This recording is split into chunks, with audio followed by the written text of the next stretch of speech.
You're 2 seasons behind on the note, Hale. The trust is calling the balance. Satisfy it by the first link, or the deed transfers, and you and your wife vacate. You've been running a boy on this place, a drifter with no people, and a bad name.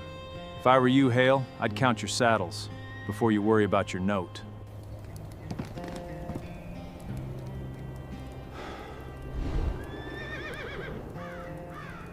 I'm not going anywhere.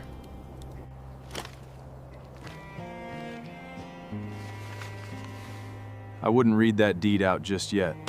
The boy came out of the snow the way a debt comes due, quiet and certain and impossible to turn away from. Edna Hale saw him first through the frost on the kitchen glass, a thin, dark shape against all that white, where the Miller's Bend Road climbed past the frozen willows. No horse, no wagon, just a young man walking into the first hard snow of the year, as if the cold were something that happened to other people. His coat had been a decent coat once.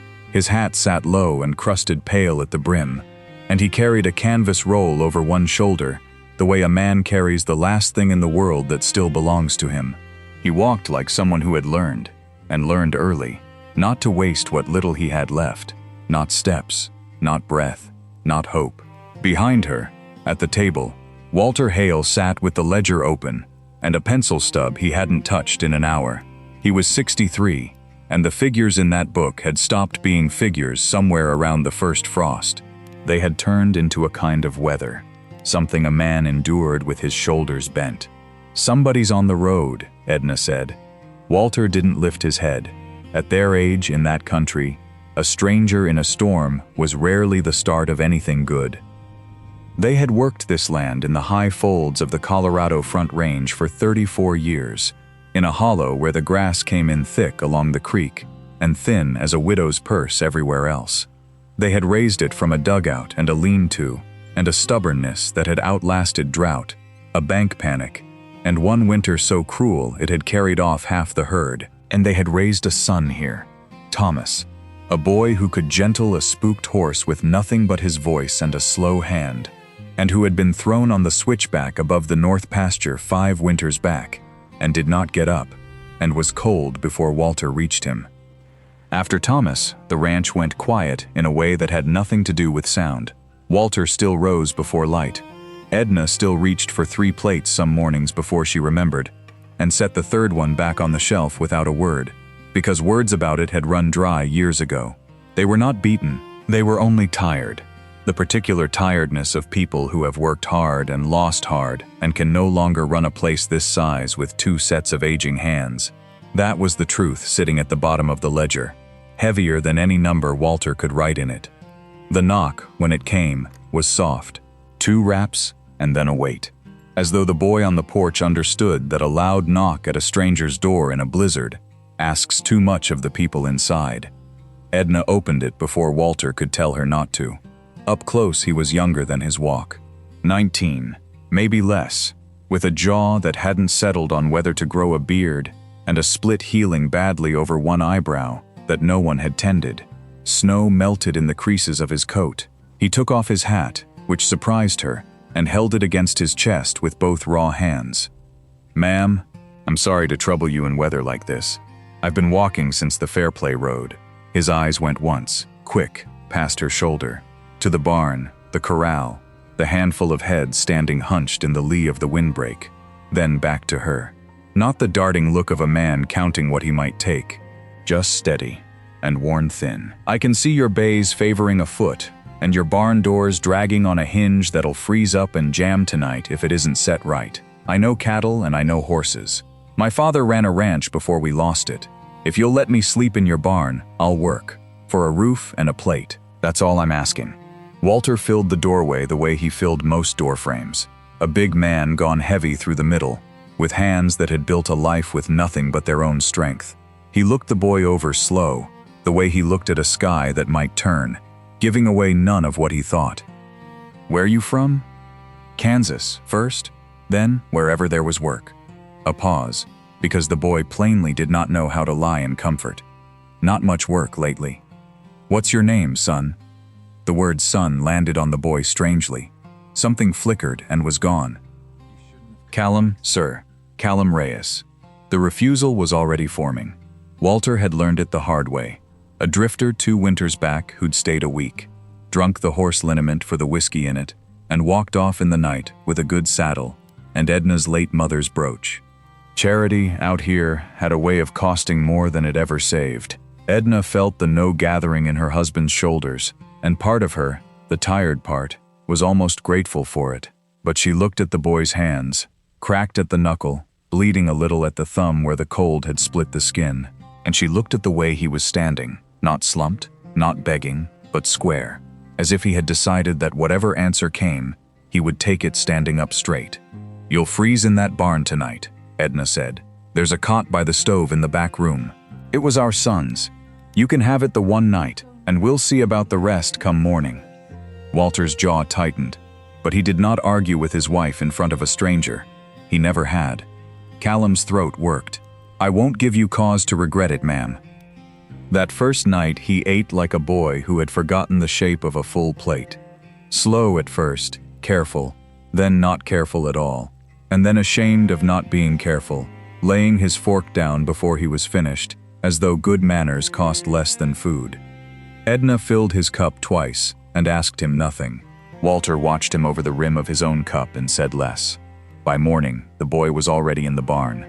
Walter found him with the door off its hinges entirely, the busted pin set aside, shimming the frame square with a wedge of pine he'd whittled by lantern light. The bay's sore foot was cleaned and packed. The colt that had spooked at everything for a month stood quiet under his hand, ears loose, while the boy hummed something low and tuneless, the way a person hums to a child. Walter stood in the cold a long moment. Then he picked up the other end of the door without a word, and together they hung it, and it swung true and shut clean for the first time since Thomas died. They did not speak of wages. There was no money for wages, and both of them knew it, and neither said so. So Callum stayed. He stayed a week, and then a second week, and the snow came and went and came again. He rose before Walter, which Walter would not admit galled him a little, and he worked past dark, and he never once went near the house unless he was asked. He mended 40 feet of fence the storm had flattened. He broke the 2 rough colts so gentle that Edna, watching from the porch with her shawl pulled tight, said it looked less like breaking and more like a long, patient conversation. He learned the names of the cattle. He learned which board on the porch step gave under a boot, and he fixed it before anyone asked. He learned that Edna hummed while she kneaded bread, and that Walter did not like to be watched while he read the ledger, and he gave the old man his back at the table without being told. One gray afternoon, Walter came on him in the corral, working the younger colt in slow circles at the end of a long line, and stayed to watch without meaning to. When the colt at last dropped its head and came to the boy's hand of its own will, Walter heard himself say it. Thomas used to work them just so. Never hurried a one of them in his life. It was the first time he had spoken his son's name aloud to anyone in 5 years. Callum didn't answer, which was the right thing, and only handed the old man the line so his hands would have something to hold, and the 2 of them stood a while in the cold and watched the colt breathe. When Walter walked back to the house, he found he had called the boy by his name for the first time, and meant it. "Callum, hang that line inside so it don't stiffen." And neither of them made anything of it, which was how a thing like that was made permanent between men who did not say much. And slowly, so slowly neither of them marked the moment it happened. The 3rd plate stopped going back on the shelf. He was not a talker. Edna liked that about him. But now and then, cleaning a bridle by the stove of an evening, a piece of him would come loose. His father had run 400 head in Kansas, a dry year, and then a drier one, and then a man from the bank with soft hands and a fountain pen. And by the time Callum was 17, the ranch had another name on the deed, and his father had a grave, and Callum had a canvas roll and a road. He did not say it bitter. He said it the way a man reads a thing off a stone. But when he set the bridle down, his hands were not quite steady. "A man ought to have somewhere to stop," he said once. "To the fire, more than to them. My father used to say that. You spend your whole life moving, and one day you look up and you can't recall what you were moving toward." Edna did not answer. She only got up, quiet, and refilled his cup, and let her hand rest one moment on the boy's shoulder before she took it away. It was the first time she had touched anyone that gently in 5 years. The trouble rode in on a fair morning, which is how the worst trouble usually comes. His name was Josiah Crane, and he ran the Cattlemen's Trust out of the county seat, and he wore a town coat and gloves the color of butter, and rode a horse too good for the work he did. He did not get down. He sat his saddle in the yard with 2 men behind him who did get down, and he held a folded paper the way a preacher holds a text. Walter Hale, not a question. You're behind on the note against this property. 2 seasons behind. I've carried you out of Christian patience, but patience has a bottom to it. The trust is calling the balance. You've got till the 1st of the month to satisfy it in full, or the deed transfers and you and your wife will vacate. Walter's face went the gray of old ash. He knew the number. He had known it all winter, sitting over that ledger with a pencil he could not make lie. It was more money than the Hale place had seen in one place in a decade. You know I can't raise that by the 1st, Walter said. His voice did not beg. It was only flat and old and true. That, said Crane, folding the paper away, is not the trust's concern. But it was not the note, quite, that had brought a man like Crane out on a fair cold morning himself. Callum saw it, standing at the corral with a coil of rope gone still in his hands. He had seen this before. He had watched it happen to his own father from a hayloft in Kansas, a lifetime and 400 miles ago. The Hale place sat on the only year-round water for 6 miles in any direction. A man who held this deed held the creek. And a man who held the creek could dry up every small outfit downstream and buy them for pennies when their cattle thirsted. The note was true, but the note was also a door, and Crane meant to walk through it and take a great deal more than one old couple's grass. You've been running a boy on this place, Crane said then, and his soft eyes found Callum across the yard. Word gets to town, a drifter with no people and a bad name behind him in 3 counties. If I were you, Hale, I'd count your saddles before you worried about your note. It was meant to shame the old man, and to shame the boy, and to send Callum walking down the road that night the way trouble always sent him walking. Walter felt the old suspicions stir in him one last time. The drifter, the liniment, the brooch, the cost of charity. He turned, half without meaning to look at the boy. Callum was already looking back at him, and what was in the boy's face was not a man about to run. It was something Walter had not seen aimed at him since a funeral 5 years gone. It was a boy deciding to stay and be counted, whatever it cost. The 1st of the month was a Saturday, which was town day, and by 10 in the morning half the county was on the boardwalk outside the Cattlemen's Trust, because word travels fast where nothing much happens. Crane had made sure of the crowd. A man taking an old couple's water wants witnesses to learn the lesson, so the next small outfit sells quiet and saves him the trouble. Walter came in his one good coat with Edna on his arm, and they stood in the cold street to lose the only home they had ever made, with the dignity of people who had decided the world could take their land but not their backs. And Callum came with them. He had ridden out 2 days before without a word to anyone, and Edna had lain awake both nights, certain the boy had finally done what boys with no people do. But here he was, and he was not empty-handed. He carried a leather folder gone soft at the corners, and he walked up the boardwalk steps and into the trust ahead of the Hales, and he set the folder on the counter in front of Josiah Crane, in front of the whole watching town. Before you read that deed out, Mr. Crane, you'll want to read these. The room went still. Callum did not raise his voice. He never did. But it carried to the back of the room and out the door to the boardwalk all the same. Your note charges the Hales interest at a rate that isn't legal in this state, and hasn't been since '74. It's written plain in the territorial statute, and I've got the section marked. You've been collecting above the lawful line for 2 years. That's not a debt they owe you. That's money you owe them. He laid a second paper beside the first. And this is the original water grant on the Hale Creek, filed the year they settled. Senior to every claim you've been quietly buying up downstream. You can hold their deed if the court lets you, but you can't touch their water. And their water is the only reason you rode out yourself instead of sending a clerk. Without it, this whole game of yours is just a note on a played-out grass ranch. And now the county knows it.